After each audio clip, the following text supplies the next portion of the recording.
And we're back. Okay, it's a bit late at the moment, but I wanted to try and get a little something done. Now, it was pointed out to me by Jim that I was doing a lot of minutiae around the base, and they're right. I really was doing just too much minor stuff and not any of the major things that needed doing. Oh, by the way, language, Jim, language. So at this point, I've basically sorted out everything below. Now, this isn't going to be a long video. There's not enough footage. All the stuff I was doing was all boring things. But when you first encounter space, well, when you want to start tackling space, it really is one of those major endeavors. A lot of people, a lot of players actually give up about this point, or usually restart or get into something else because it's not the most exciting part of the game, let's say. Now, when you're dealing with meteors that fall out of the sky and turn this entire place into a hellscape, your best bet is just build a ladder just straight up to the top and wall in the entire space biome. That's effectively your only choice. As well as that, everything to do with space is huge. For example, if I want to make a rocket silo that I can use long term, I'm going to have to. Oh, actually, that doesn't need to go all the way up there. Oh, if I want to make a rocket silo that's going to last me long term, I need to make it 52 tiles high. If I don't make it 52 tiles high, then at some point I'm going to have to rip down the rocket silo and replace it. Awkward. So yeah, that's 52 tiles, and that excludes the exhaust, for which I need another 9 tiles below that. Not good. So you really need to hollow out pretty much the entire space biome. It's a bit of an annoyance. There's no good time to go up there. The meteors can come at any time, though there are seasons you can try and figure it out. I don't bother. Now, ouch. Okay, what hit there? Yeah. So all I'm doing here is just building up to the top. So all I really want to cover in this video is what's sustainable, what's finished, what's done. Uh, also, I'm going to need to hollow out a huge area to do solar, put in scanners. Well, I need to put in scanners just so I can make sure I can open the bunker doors for my rockets, put in telescopes. It really is a massive endeavor. I'm also going to have to put in a battery bank, or not a battery bank, a power socket, because I have no plug socket up here to actually run things off, and I'm going to need those for the doors, everything. Now, so what I actually want to cover here is what's actually finished, what's done, all the stuff that happened off screen in the last 100 cycles or so. Now, I suppose the first things first is clean water and polluted water. I ran a little cooling loop through here, it just rotates through and shares heat. So I'm basically taking the chill from out of here and dumping it into the hot water up here, so my water ends up not being 95 degrees all the time. Very useful. I've also started pumping in all the polluted water from the right hand side of the map. That's all now being dumped into my polluted water tank. That icy cold polluted water over the far side. Where is it? Ooh, excuse the pan. Yeah, it is over here. In fact, I have completely demolished everything over here. All gone. Just got rid of a lot of it. The whole oxygen setup, everything. I even scraped it out all the way down into the ice biome down here. Everything's gone. Now, that was just so I could have that whole area cleaned out and get rid of my old setup and hopefully free up a few frames per second. Also, I put in a whole lot of extra reed fiber here just to soak up all the extra polluted water because there was a bunch of polluted water in that area. All gone now. And so that's my polluted water and my clean water done.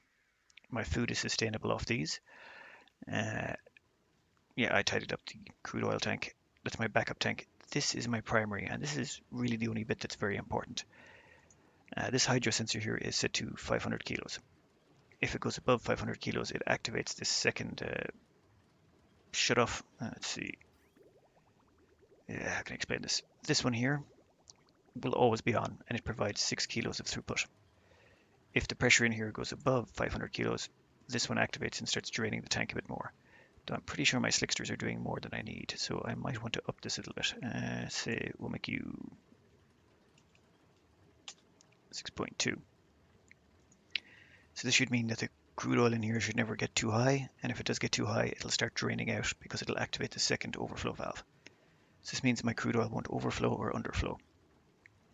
Because the first thing that will kill you in this game is, or first emergencies you'll face is running out of a resource. The second emergency will be having too much of something and it backs up your system, which stifles something else. That should mean I never have to worry about this overflowing. This already done as well, no problems there, so that will never overflow. And because I'm burning off all this petroleum, I'm producing a sustained amount of carbon dioxide, which means I will always have enough carbon dioxide to feed the slicksters. So right now, this entire base is completely stable. Before the rocketry update, this would be about as far as you go. The only thing that could kill you at this point is running out of filtration medium, and for that we have 156 tons of sand, and there's plenty more I could hollow out around the map. I'm going to upload this save at the start of this play, just to show you, well, this will be a perfectly sustainable map, and it's a good setup if you want to try tackling space. You have a perfectly set up base, ready to go, ready to sort out all your problems. Now, I've hired 5 more dupes up here. They're all training to be astronauts. They're just going to run on those wheels until they're after that, they'll just hop straight into a rocket. Who knew running on a hamster wheel could turn you into a rocket person, an astronaut? I've also put in 4 extra bedrooms here and here. All good. The whole place is ready to go. Like I said, this is going to be a short update. I did a lot of work on the base, but none of it's really anything too exciting. Oh, what was one other thing I did?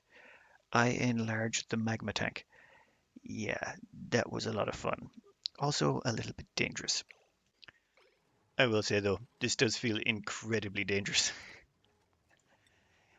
Uh, I'm a little bit more comfortable working with magma, but this just does not feel like it feels like I need to apply for some sort of permit to do this sort of work. One mess up and I'm going to dump a bunch of boiling hot magma that I have no way of getting back in the bottle right into a bunch of petroleum that will all flash to sour gas and destroy my entire oil biome. But yeah, yeah, it's still going well. Still going well. Now, a couple of quick last notes on this before I end this one.